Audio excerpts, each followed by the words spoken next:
Bonjour à tous les petits corbeaux, bienvenue sur la chaîne Corbeau Blanc. Je suis Camille, naturopathe en devenir. Je vous aide à vous reconnecter à votre lumière intérieure en partageant des expériences, des moments de mon vécu, des lectures, mes astuces, mes croyances, de temps en temps également des tirages de cartes et oracles. Libre à vous de prendre ce qui résonne dans ce podcast et de laisser évidemment ce qui ne résonne pas de côté.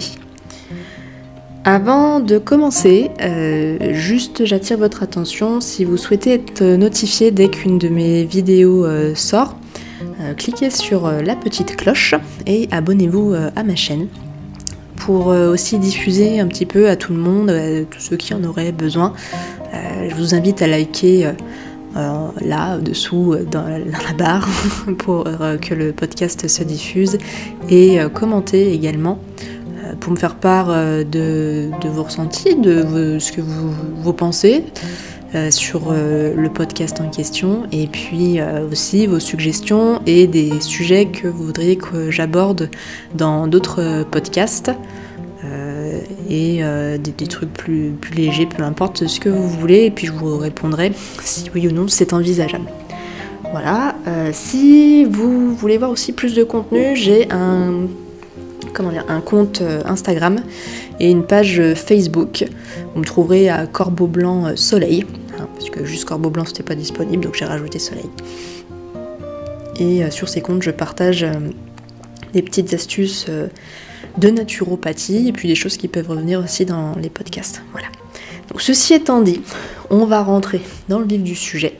Aujourd'hui on va parler de Corbeau Blanc, vu que c'est le titre de la chaîne. Je me suis dit peut-être expliquer pourquoi Corbeau Blanc, pour ceux qui ne savent pas. Alors, j'ai pris une tisane en même temps, donc s'il y a des petits blancs, vous, c'est normal. Voilà. Faites comme moi, prenez une tisane, un thé, un café, un chocolat chaud, quelque chose pour être en mode détente, on est tranquille. Là voilà, on va parler d'une chose qui est très légère et de la légende du Corbeau Blanc que j'apprécie beaucoup. C'est pour ça que j'ai nommé ma chaîne Corbeau Blanc. Corbeau Blanc, c'est une légende qui nous vient des Amérindiens. Et je ne sais pas si vous le saviez, mais j'adore les Amérindiens de par leur culture, leur chamanisme, leur façon de connecter avec la nature. Donc je ne dis pas qu'ils ont, je veux dire après comme toutes les cultures, ils ont leurs torts et leurs travers, mais c'est vrai que je les apprécie beaucoup, notamment par rapport aux liens qu'ils entretiennent avec la nature, le respect qu'ils peuvent avoir pour tout ce qui vit, que ce soit les plantes, les animaux, les pierres, tout. Dans leur culture, de manière générale. Après, est-ce que c'est une idée fantasmée que j'ai peut-être? Je ne sais pas. Il faut savoir que je suis en contact avec une personne qui tient une école de chamanisme au Québec et que j'espère un jour faire un stage. Elle m'a recontactée il y a quelques temps et je ne pouvais pas participer parce que c'est un week-end sur lequel je suis en formation de naturopathie, donc je ne peux pas me couper en deux.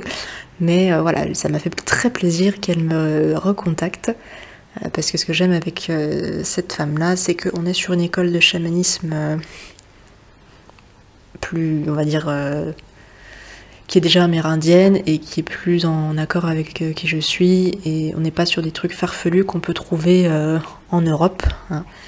En général, de ce que j'ai cherché, moi, en chamanisme, on est sur des choses vraiment plus sérieuses dès qu'on regarde un peu sur le Canada et sur la Mongolie.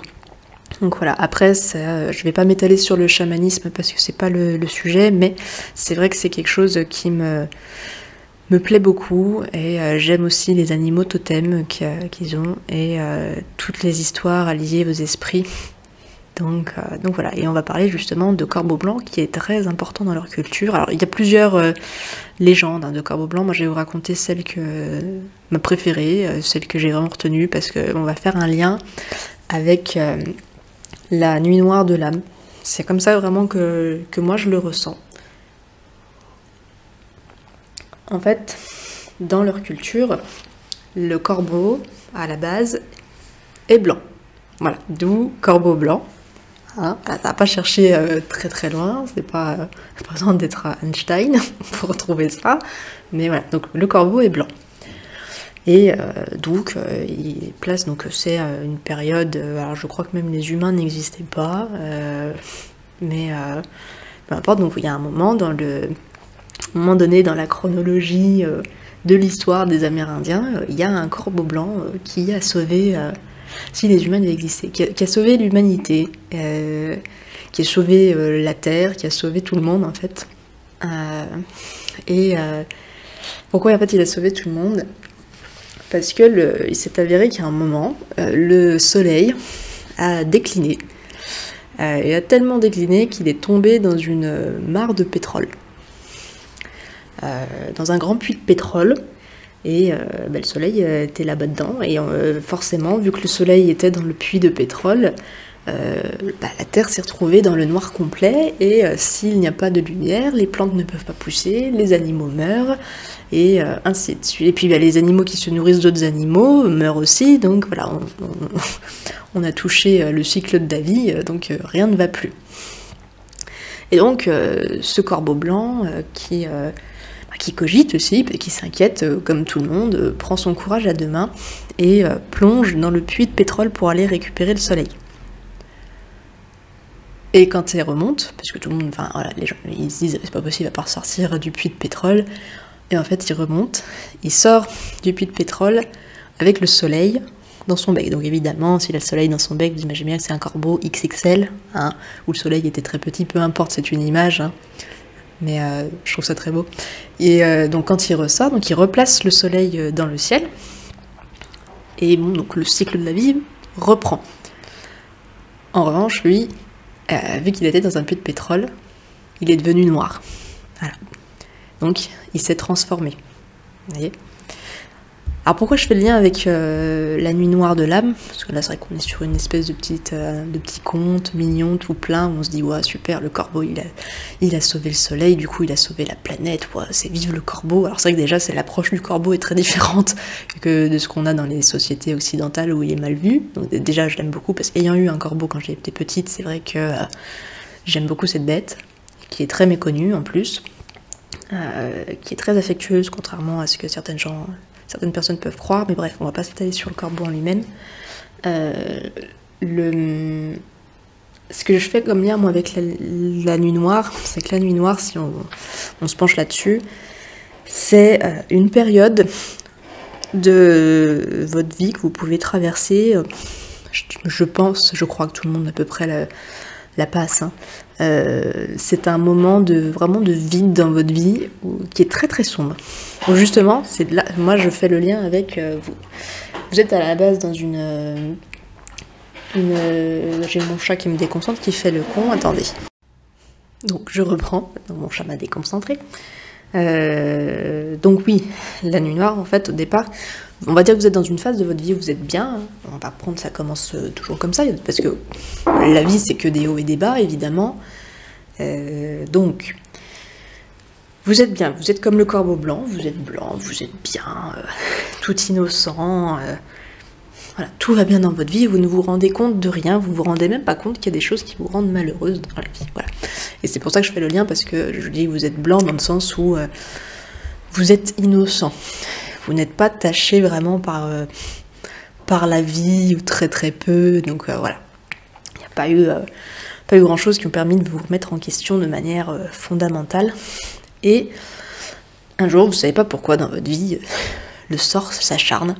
Et vous vous dites d'ailleurs que c'est pas possible, l'univers ou Dieu, appelez ça comme vous voulez, la source, les êtres de lumière, tout le monde a une dent contre vous. Et ça se passe par exemple, il y a des personnes qui vont perdre leur emploi. Et ensuite vont perdre leur compagnon. Parce qu'ils vont se séparer, ils vont trouver une tromperie, vont perdre des amis, vont perdre de la famille en cours de route. Voilà, ils peuvent perdre des choses, il y en a qui perdent la santé. Alors j'aime pas dire perdre la santé parce qu'en fait on n'a pas la santé, pour moi on est en santé, on est en bonne santé. Voilà, mais du coup sont en mauvaise santé, il y a une maladie qui va se déclarer. Souvent, voilà, c'est plusieurs choses, dans plusieurs domaines de votre vie, ça s'impacte, parce que en général, ça s'impacte dans le travail, ça s'impacte dans les amitiés, ça s'impacte pendant tout ce qui est relationnel, ça s'impacte des fois sur la santé, même souvent sur la santé à plus ou moins aux doses, hein, les niveaux sont différents d'une personne à l'autre, il y en a qui vont développer un cancer par exemple, et il y en a qui vont développer une fatigue chronique ou une dépression. Voilà. C'est vrai que souvent il y a de la dépression quand on rentre dans la nuit noire, qui est souvent refoulée. Ça peut être un burn-out, il peut y avoir des problèmes aussi d'argent. Voilà. En fait, toutes les sphères de votre vie sont touchées.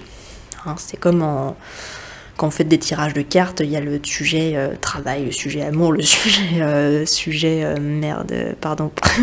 financier et la santé. Voilà, c'était ça que je cherchais. Donc là, tout est impacté à plus ou moins haut niveau, et là où le domaine sera le plus touché, c'est le domaine qui vous tient en général le plus à cœur. Voilà, et où il y a besoin de faire de plus de changements aussi. Donc, en gros, vous perdez tout. Ouais, vous perdez tout. Il y a des gens même qui perdent leur logement, hein. C'est des trucs de fou. Voilà, il y a des niveaux différents. Voilà, vous êtes impacté là où les choses normalement vous tiennent le plus à cœur. Donc, là, vous rentrez dans une mauvaise phase, parce que forcément, vous perdez tout. Et vous dites, c'est pas possible. Voilà, j'ai l'univers qui a une dent contre moi. Donc voilà, c'est un peu la descente aux enfers, et on ne sait pas comment on va sortir de cette impasse. Et donc pour ça, en fait, ce qu'il faut comprendre là-dedans, c'est que si vous perdez tout, c'est pour repartir sur de nouvelles bases.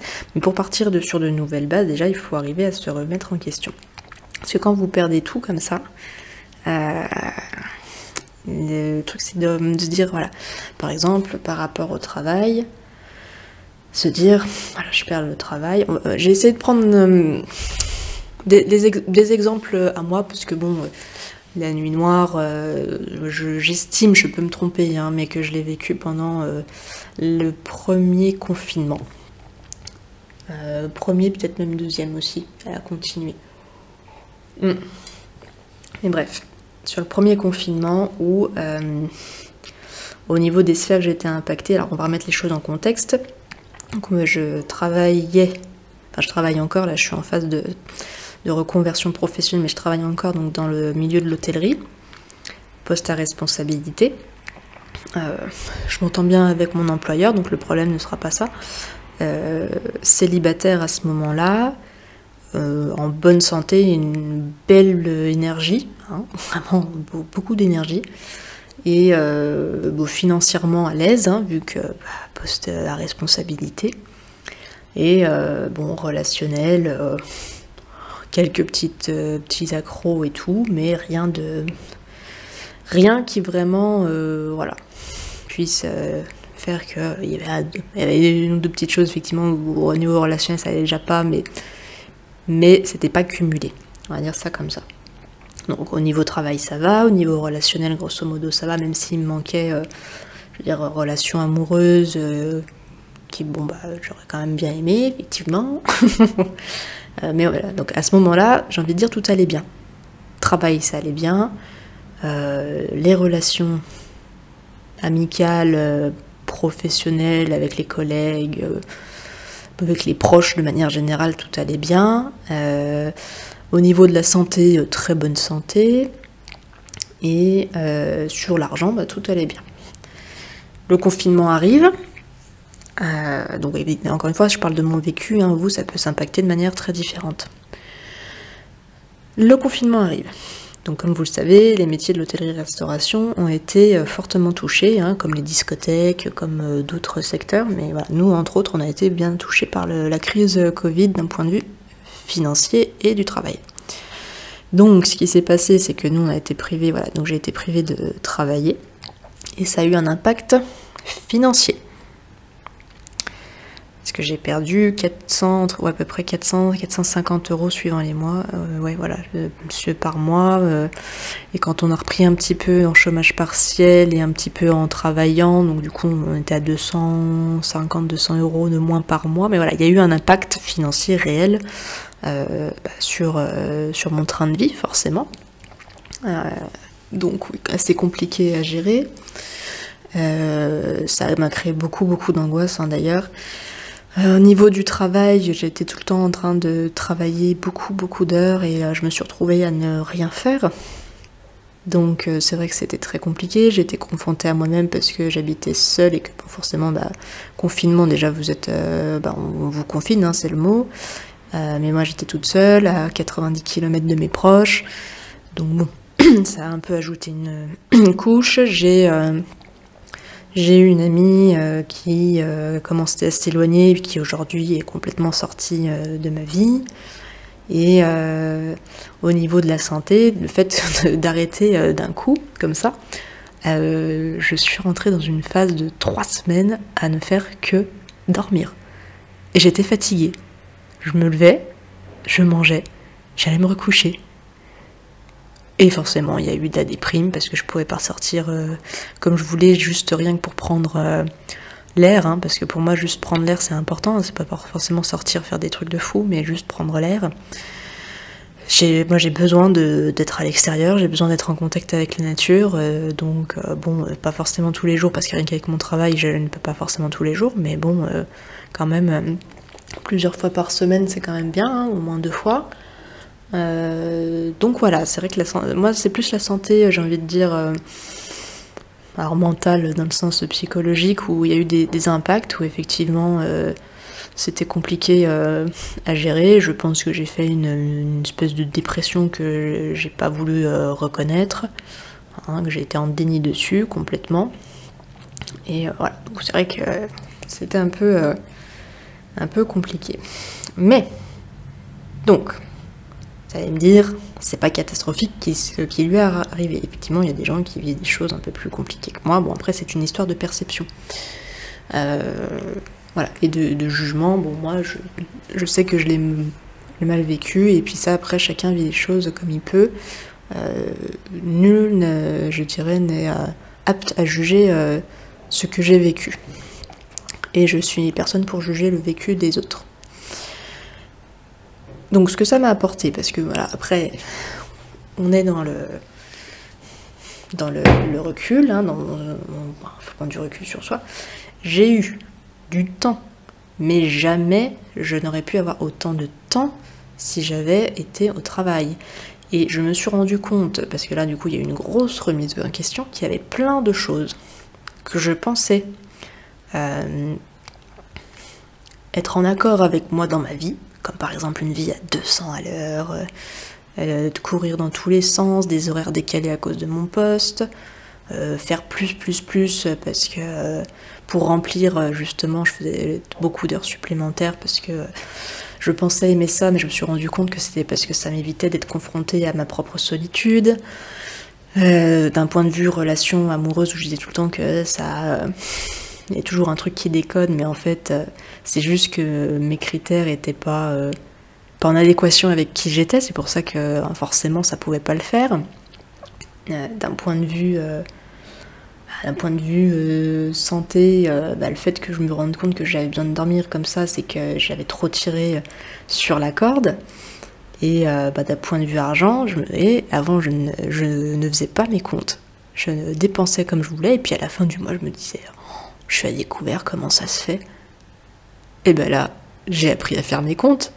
Alors j'ai été à découvert parce qu'on m'a remis, je veux dire, avec les charges qui sont restées les mêmes, et puis le salaire en moins, ça a été compliqué. Donc après, effectivement, j'ai tapé dans les économies, hein, comme beaucoup de gens ont dû le faire. Mais vous voyez, en fait, ce que j'en retire de positif, c'est que j'ai remis en question mon travail. Et bien que je m'entende très bien avec mon patron, il y a beaucoup de choses dans mon job en fait qui ne me conviennent plus, d'où le fait que je suis en reconversion. Donc ça a pris du temps. Ce que j'aime, c'est que je l'ai pas fait sur un coup de tête, que ça a été réfléchi. Et c'est vrai que les confinements m'ont vraiment aidé à poser des actions de manière à ce que ça se fasse sur la durée et pas sur un coup de tête, parce que c'est vrai que sinon moi j'étais plus tendance à faire les choses par coup de tête. Donc c'est pour ça que là je suis sur un projet de naturopathie qui me tient à cœur, et voilà, pour vous dire d'un point de vue argent, j'ai même fait un crédit forcément pour ça. Donc, mais ça, j'aurais pas pu me dire je suis capable de faire un crédit. Je me serais jamais sentie capable de me dire je vais faire un crédit si je ne faisais pas mes comptes. Donc vous voyez, c'est d'un point de vue argent, en fait, ça m'a beaucoup aidé. J'ai perdu de l'argent, entre guillemets, mais ça m'a aidé à améliorer mon attitude, mon comportement vis-à-vis de l'argent. Je suis devenue un peu plus fourmi, un peu moins cigale. Voilà, je suis devenue plus frugale, même si j'aime bien me faire plaisir, hein. Mais voilà, apprends à prioriser mes dépenses d'argent. Donc d'un point de vue financier, en fait, c'était hyper bénéfique. D'un point de vue du travail, c'est hyper bénéfique. Je remercie vraiment l'univers pour cette expérience. D'un point de vue relationnel, c'est super parce que j'ai rencontré, vu que j'ai remis en question mes critères d'un point de vue amoureux, j'ai dit, voilà, j'ai fait entre guillemets ma prospection pour trouver une personne voilà, qui me convient, mais justement j'ai trouvé quelqu'un qui me convient, qui a ses qualités, qui a ses défauts comme chacun d'entre nous, mais voilà, on est sur une belle personne avec qui même s'il peut avoir des accros sur certaines choses, ce qui est normal, hein, comme dans tous les couples, on est alignés, on regarde dans la même direction, donc et on s'écoute beaucoup, il y a beaucoup de communication, c'est vraiment une très très belle relation, ce que je ne connaissais pas avant, parce que c'est vrai que c'est la première fois, je crois, où je suis dans une relation où je peux communiquer aussi librement, et même si par exemple des fois je me sens jugée, je lui dis ah mais je me sens jugée parce que ça et ça, et puis on désamorce le problème tout de suite, donc c'est super, voilà. C'est super.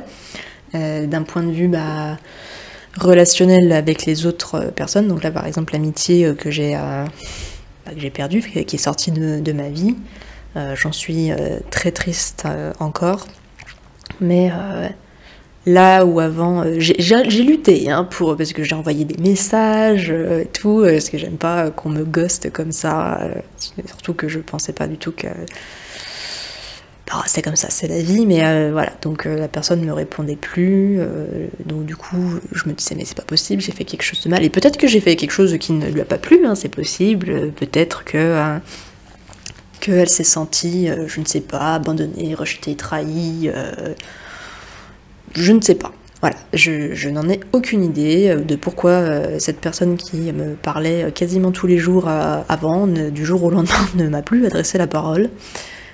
Donc certainement que j'ai fait quelque chose, je lui rejette pas la faute.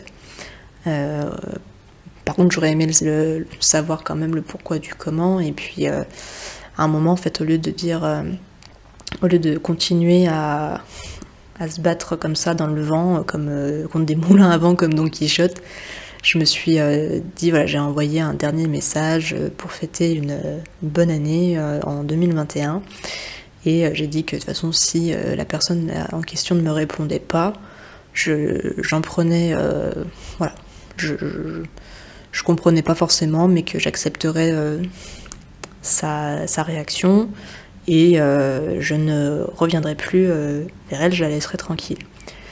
Et j'ai accepté de lâcher prise sur le fait que je ne sais pas, et que je ne saurais certainement jamais pourquoi cette personne ne me parle plus.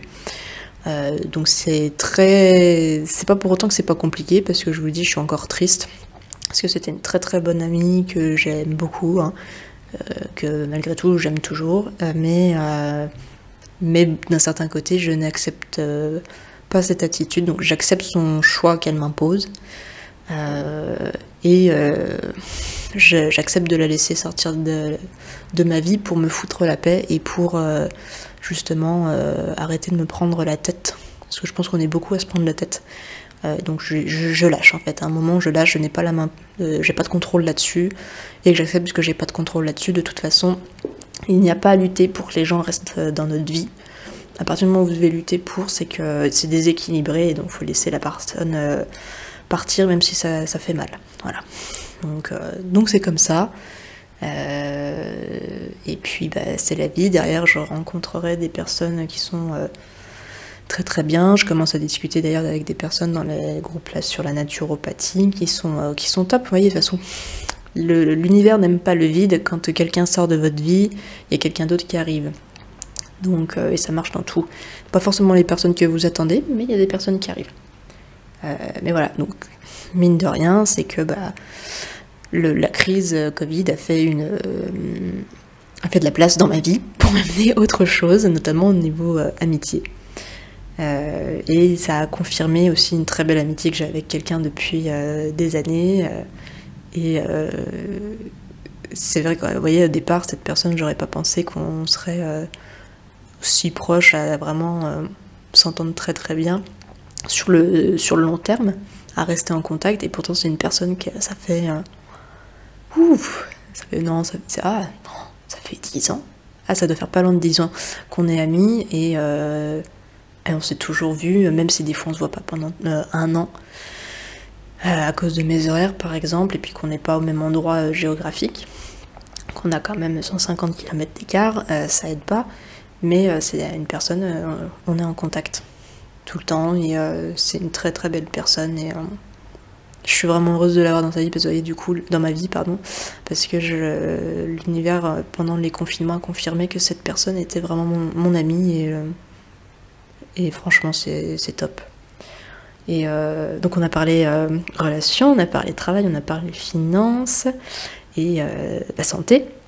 Et la santé, pourquoi c'est un cadeau? Parce que le fait de me prendre une claque comme ça, à être pendant 3 semaines couchée alors que je suis quelqu'un de très en forme, d'avoir toujours de l'énergie et tout, et je travaille quand même dessus parce que c'est pas encore tout à fait ça, mais ça m'a permis quand même de me dire que j'étais pas surhumaine et que j'avais besoin de repos comme tout le monde, et d'arrêter de me foutre des tâches et des tâches et des tâches parce que je me croyais supérieure, presque invincible, capable de surmonter, d'avoir des tâches de folie, vraiment être capable de faire l'impossible, sauf que personne ne peut.